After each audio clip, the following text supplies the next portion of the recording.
pessoal, dando continuidade ao módulo 7, falando sobre o segundo vídeo, né? Começando aqui dos limites. Então, limites de inflamabilidade. Isso é uma informação extremamente relevante para o trabalho de área classificada e é uma informação que normalmente é contida, né, obrigatoriamente dentro de uma ficha de produtos perigosos, né? A FISPQ, ela tem essa informação. Então, o que seria o conceito dentro disso aí? Limites de inflamabilidade. A combustão só ocorrerá se a mistura inflamável, compreendendo o combustível na forma de gás ou vapor, ou até a poeira, e o ar estiver dentro de limites determinados limites. Então existe a faixa de inflamabilidade que precisa para que haja o incêndio ou a explosão. Então nós temos o limite inferior de inflamabilidade, LI, quando o percentual de gás, o volume, está abaixo desse limite. A mistura é muito pobre para explodir, isso é, o combustível é insuficiente e o ar é em demasia, né? Então é uma quantidade muito grande de ar. Não está nas proporções apropriadas para ver a inflamabilidade. O limite superior já é acima. Então nós temos o limite inferior, a faixa explosiva e o limite superior. Então no limite inferior e superior não vai haver o problema da inflamabilidade. Então como nós temos ali, ó, quando o percentual de gás por volume está acima desse limite, quer dizer, muita substância de gasosa ali, o vapor, a mistura é muito rica para queimar. Isto é, existe ar em quantidade insuficiente e o combustível em uma quantidade muito grande. A faixa entre o limite inferior de inflamabilidade e o limite superior de inflamabilidade é reconhecida como a faixa de inflamabilidade ou faixa de inflamabilidade, né? Faixa inflamável ou faixa de inflamabilidade. Então, nos dois casos, que é o mesmo objetivo, essa informação ela existe na FISPQ, do limite inferior ou superior, e a faixa de inflamabilidade que a substância tem. Então, tem substâncias com uma faixa muito grande e substâncias com uma faixa muito pequena de inflamabilidade. Aí vamos ver aqui dentro de uma tabela, para ver como é que começa a se perceber melhor. Então, limite superior de inflamabilidade e limite inferior. Então, aqui não vai ter inflamabilidade, porque tem muita substância. Aqui tem mais oxigênio e menos substância inflamável. A faixa explosiva seria entre uma e outra. Então, limite inferior de inflamabilidade, muito fraco, combustível insuficiente. Substância. Aí vamos ver aqui a informação, como eu já disse, normalmente se tem na FISPQ. Substância, acetileno. Limite inferior, ó, uma faixa 2.3 de limite inferior. Melhor concentração, quer dizer, melhor condição de haver a inflamabilidade, explosão. Então nós temos aqui 8,5. Mas o limite superior, quer dizer, 78. Então ela tem uma faixa inflamável muito grande. Certo? A melhor concentração é essa, mas não quer dizer que 2.4, 5, 3, 9 não seja dentro da faixa inflamável. Então a faixa inflamável é entre essa e essa aqui. Essa aqui é a melhor concentração, é a melhor proporção entre o oxigênio e o combustível. É um material que pega fogo só precisando de uma fonte de calor. O hidrogênio, uma faixa também bem grande. O hidrogênio ele é inflamável, ele é explosivo. Então você tem aqui, ó, 4, o limite inferior, e 77 o limite superior. Então a partir dessas faixas aqui, dessa faixa 77 e abaixo dessa, não acontece o cenário de risco, né? Atmosfera explosiva. Mas daqui 27 já é melhor concentração, mas 4.5, 5, 6, 7 é tudo inflamável, mas aqui seria a condição de melhor concentração de oxigênio e de substância para ver a inflamabilidade da melhor forma possível, a explosão. O gás natural, como você está vendo aqui, ó, já tem uma faixa bem pequena, 4 LI13. Então, uma faixa pequena. Então, nessa faixa pequena não tem nem a informação do que é a melhor concentração, porque a faixa dele é muito pequena. Esse aqui, o metano, 4.4 e tem 16. Então, essa aqui é a faixa, né, da probabilidade. Essa faixa aqui, ela é muito grande, muito pequena. E a concentração melhor é 8,2 na proporção de oxigênio e material combustível explosivo inflamável. Propano, 1,7. Aqui é uma faixa também pequena, 1,7 até 10,9, entre o limite inferior e superior. Mas a melhor concentração explosiva está aqui, 4,2. O etileno, também é uma faixa que está no nível intermediário, 2,3, 32. Então, a faixa entre o inferior e o superior. Mas a melhor concentração é 6,5. Quer dizer que 2,5, 2,7, o próprio 5, 5,9, tudo isso aí está na faixa explosiva. Mas isso aqui é o melhor momento de acontecer a sinistralidade, os efeitos catastróficos de uma explosão.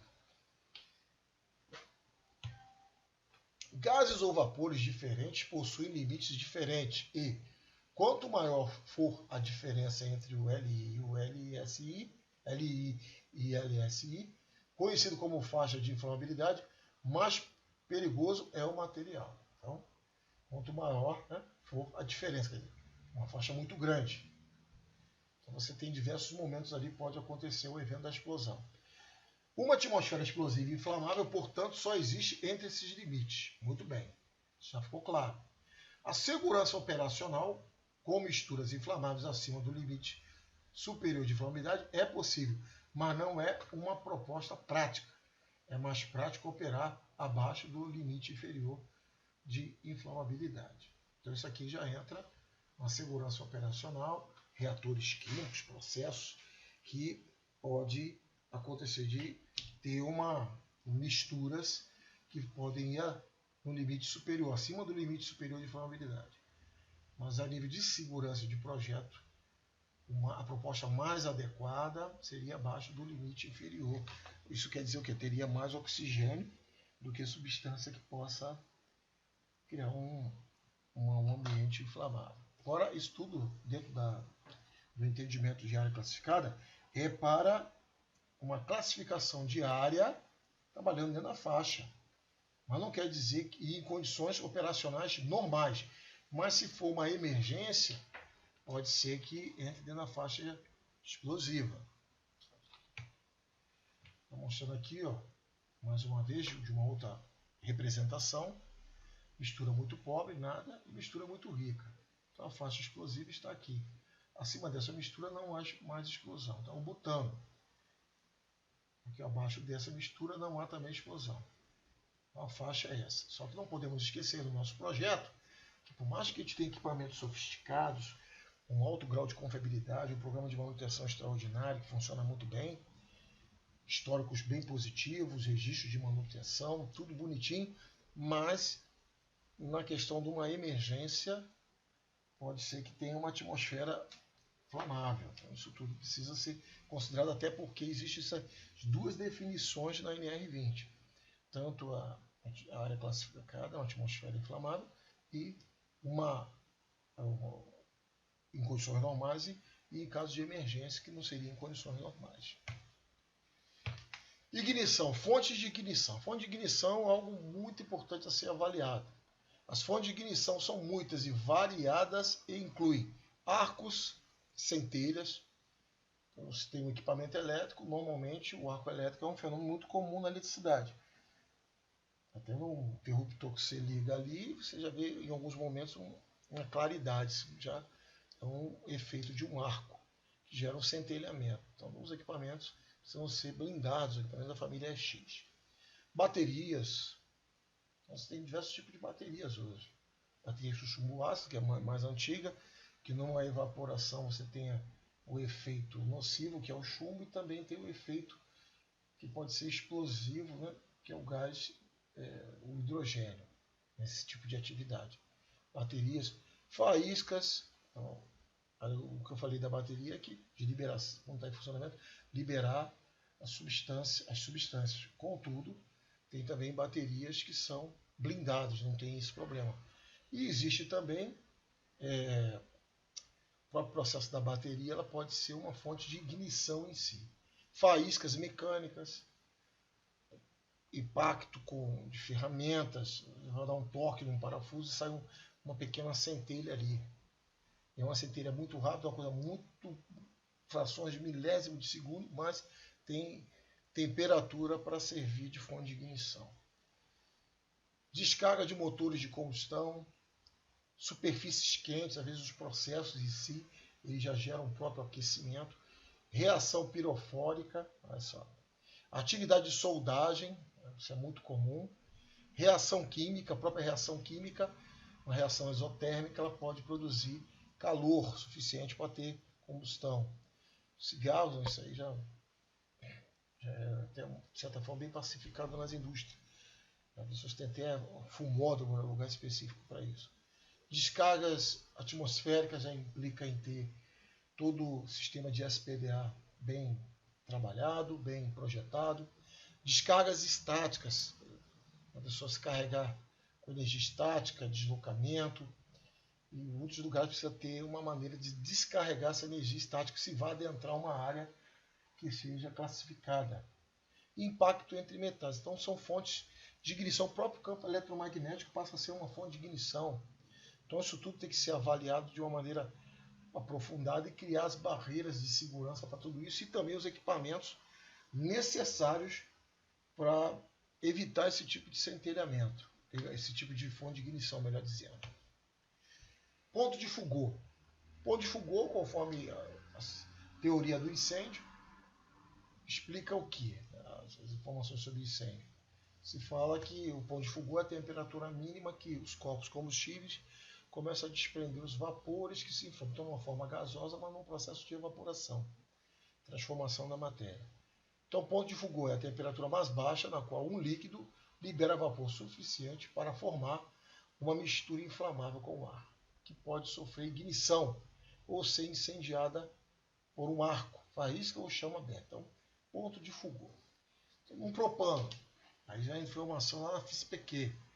O propano ele tem um ponto de Foucault de menos 104, quer dizer, bem baixo. Uma temperatura até negativa e já começa a desprender vapores que se inflamam. O etileno, menos 120. O hidrogênio, menos 256. O acetileno, menos 82. Isso tudo precisa se levar em consideração no projeto para ver como é que eu tenho que ter aquela minha atmosfera que pode ser inflamável, pode ser classificada. Um exemplo aqui também sobre esse assunto: materiais com elevado ponto de Foucault não devem ser ignorados. Então, ali está mostrando o ponto de Foucault nas substâncias anteriores, tudo abaixo de zero, né? Tudo negativo. Mas também tem materiais com elevado ponto de Foucault, não devem ser ignorados como um perigo potencial, já que superfícies quentes podem permitir que uma mistura inflamável se forme no local. Aí mostrando aqui essa marcha de alguns quadros, você vê aqui, ó, no caso do produto querosene, ele não é negativo igual aos anteriores, ele está aqui como 36 graus Celsius. Então aqui, ó. Então, 0 grau, vapor liberado, desprezível, quase nada, porque não tem que ter ponto de Foucault dele a 36 e para começar a desprender os vapores teria que chegar a 36 graus. Então a 36 graus, até 37 graus, insuficiente liberação de vapor. Então é pouca coisa, mas está liberando vapor. Então 37 graus, o ponto de Foucault dele é 36, então até no próprio 36 já começa a liberar ali os vapores que se inflamam, mas não é suficiente. Contudo, se tiver armazenado no local que tem uma temperatura de 38 graus para cima, há suficiente liberação de vapor. Então mesmo ele tendo um ponto de Foucault alto, o local onde está tendo essa substância, pelo fato de ter um aquecimento, está aquecido acima do ponto de Foucault da substância, começa a liberar mais vapores, quer dizer, começa a ir tendo contato com a fonte de calor, pode haver pode haver o incêndio ou até a explosão nesse caso, porque a temperatura provocou que houvesse mais liberação de vapor, certo? Então já estaria até indo além do ponto de fulgor e entrando no ponto de combustão. A temperatura de ignição. Então, a temperatura de ignição é a temperatura mínima na qual o material inflamável vai queimar espontaneamente.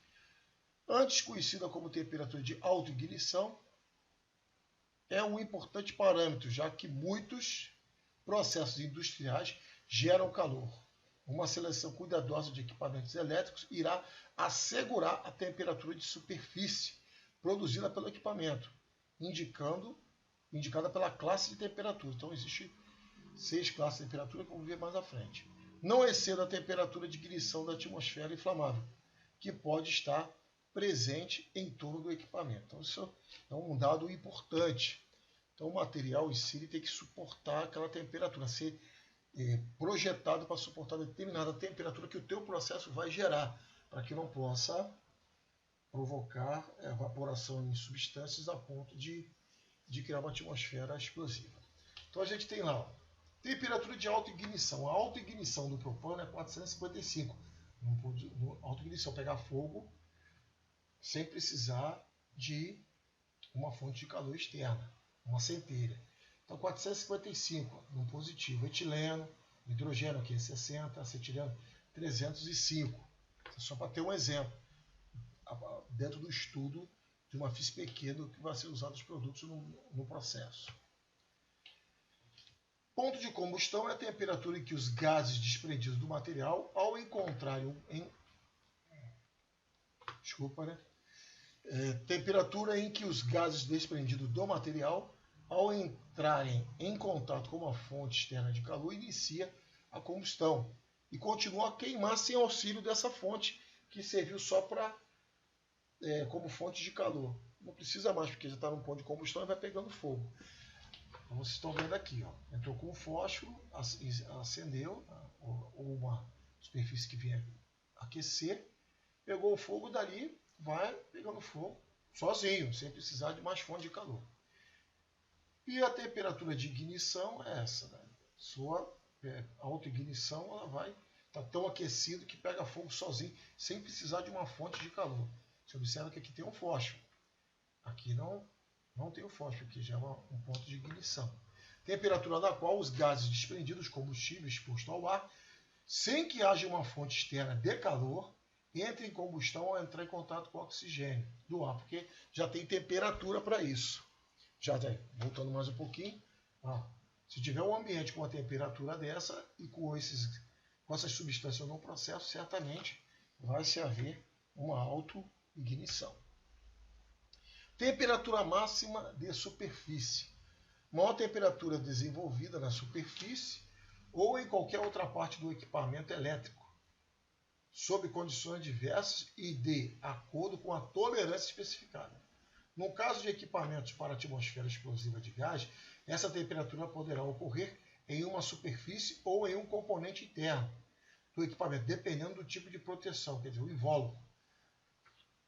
Os equipamentos da família X, se eu vou trabalhar com uma substância que eu vou ter meus equipamentos que no seu funcionamento gerem uma caloria acima ou que venha a levar a autoignição, o equipamento tem que ser dimensionado para tal, para suportar e manter essa caloria blindada, né, sem vir para o meio externo, que seria a proteção por invólucro. Isso é muito importante, essas informações dentro do projeto. Então aqui está um exemplo, nós vamos falar isso mais oportunamente, mais à frente.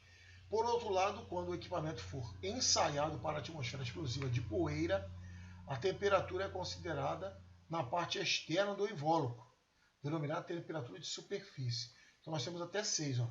T1, T2, 3, 4, 5, 6. Classe de temperatura. Então, temperatura máxima de superfície. Qual a temperatura que esse equipamento suporta máxima de superfície? Até essas aqui, ó. Então, T2, T3, aí vai lá, de acordo com o que o meu equipamento vai produzir, o meu equipamento no ambiente vai produzir, eu tenho essa proteção de invólucro até determinada temperatura, certo? Temperatura de ignição maior que 450. Então, o que eu tenho que ter? Se eu vou ter um ambiente que vai estar numa temperatura em graus Celsius geral, condições mais críticas, 450 graus Celsius, e se minha substância ela tem temperatura de ignição a partir de 450, eu não posso permitir que chegue aqui. Então, meu equipamento, minha proteção do equipamento, dimensionado para tal, seria o T1. Tudo bem? Então, ó, oxigênio. Enriquecimento de oxigênio, o que é? Teor de oxigênio normal na atmosfera que é cerca de 20,95%. Se um determinado local, um valor acima desse, é considerado sendo enriquecido de oxigênio. É bem verdade que algumas normas, da própria norma de segurança do trabalho, dão uma certa variação nessas informações. Mas, de qualquer forma, o que a gente tem que ter como base é que o teor de oxigênio na atmosfera ele é em torno de 20,95%, até 21% de oxigênio. Então, se tiver mais do que isso, é uma atmosfera enriquecida de oxigênio. Exemplo de onde o enriquecimento de oxigênio pode ocorrer. As plantas de fabricação de gás, hospitais e locais onde são utilizados equipamentos de oxocetileno, normalmente.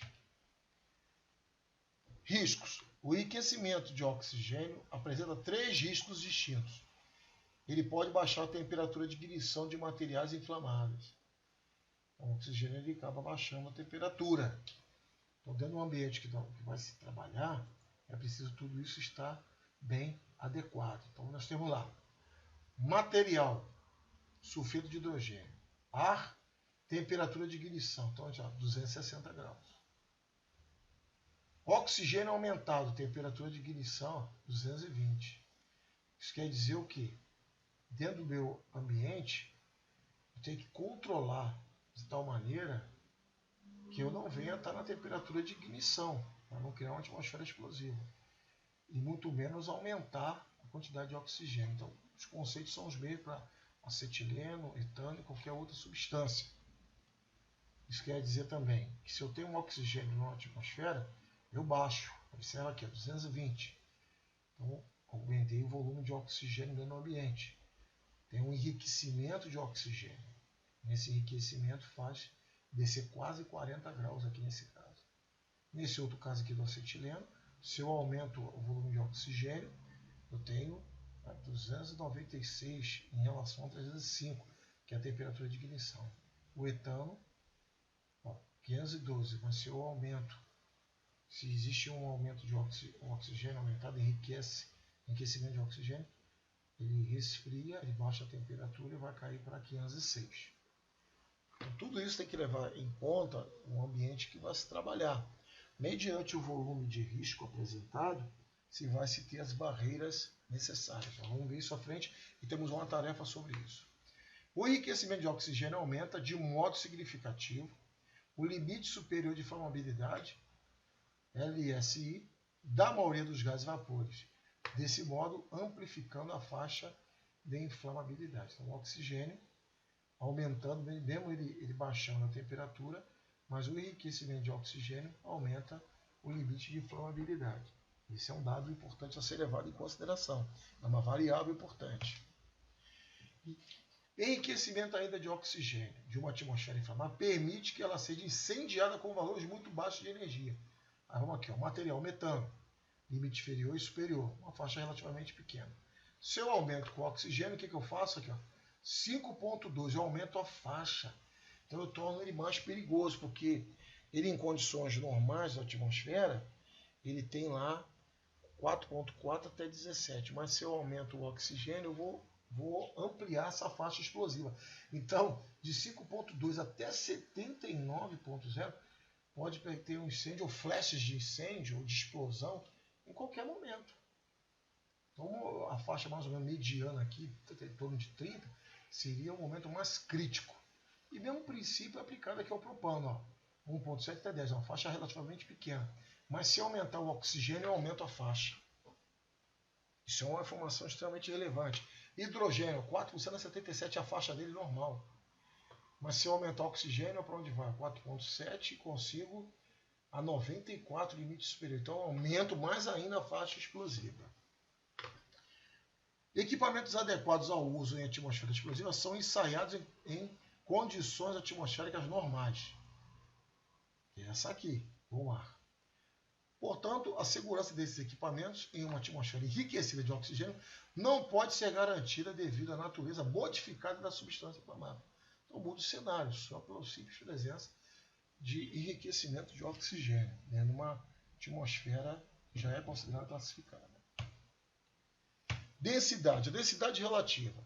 Os diferentes materiais inflamáveis são comparados ao ar e recebem um número para indicar sua densidade relativa com o ar.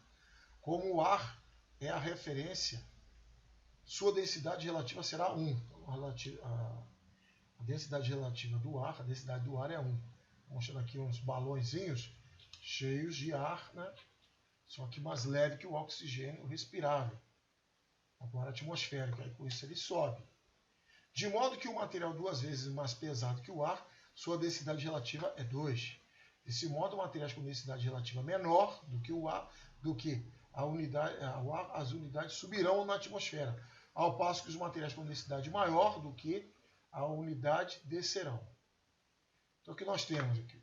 É importante saber o local onde o material inflamável ficará acumulado, visto que, de posse desse conhecimento, é possível assegurar a localização correta dos detectores de gás. Então, tem lugares que você tem que usar um dosímetro para entrar, dependendo da substância que lá existe, ou até com ar mandado, ou até com conjunto autônomo, dependendo da periculosidade. Já envolve tarefas, né, para ser executada naquele ambiente ou emergência. Por um outro lado, também tem a ventilação do local, direcionada adequadamente. Dependendo do local, não é que te direciona, faz o direcionamento da substância. Então nós temos aqui, ó, material: hidrogênio, metano, gás natural, acetileno, etileno, o ar em si, ó, o propano e o butano. Então nós temos aqui o hidrogênio, que é mais leve, bem mais leve. Então a gente sabe que a condição dele vai ser o quê? Menor que 1, 1 é a do ar, então ele é menor que 1, é mais leve, bem mais leve. O metano também ainda é mais leve. O acetileno também é mais leve. O etileno também é mais leve. Mas o propano, ele já está aqui, é mais pesado. O butano está mais pesado. Então ele se concentra mais para baixo. Com isso a ventilação tem que ser projetada de modo a atender isso, para não ter uma atmosfera perigosa. Tudo bem até aí, pessoal? Então, poeira. Nós falamos mais do combustível. Em relação à poeira, temos aquela norma da IEC, a BNT, NBR e IEC. Uma trata de classificar uma área com substâncias de gases e vapores, e a outra norma de poeiras. Agora, no caso das poeiras, a atividade nas quais se manuseiam, processam, transportam ou armazenam produtos que geram poeiras. Combustíveis oferecem risco de explosão por causa da formação da atmosfera explosiva, composta de poeiras, em forma de nuvens misturadas com oxigênio do ar, ou quando ficam depositadas em camadas, sobre equipamentos que produzam calor em outras localidades. As partículas sólidas podem ser pós, poeiras, fibras, agregados finos, chapinhas, pedaços, fragmentos, flocos ou mistura desses. Então, o que é muito comum? Está mostrando silos, farinha de trigo, milho, algodão, arroz, sementes de cereais, cacau, proteína de soja, madeira, polietileno, enxofre, borracha, papel, carvão mineral, alumínio em pó, etc. Malte, e, enfim, uma série de outras substâncias que podem criar uma atmosfera explosiva e implica também ter equipamentos da família SX. Uma atmosfera explosiva de poeira é formada por uma nuvem de poeira combustível misturada com o oxigênio da atmosfera. Esse é o vídeo 2 do módulo 7, pessoal. Então, aproveite, tire as dúvidas. Se precisar mandar uma mensagem, mande, que a gente estará trazendo um maior esclarecimento. Obrigado a todos. Até a próxima.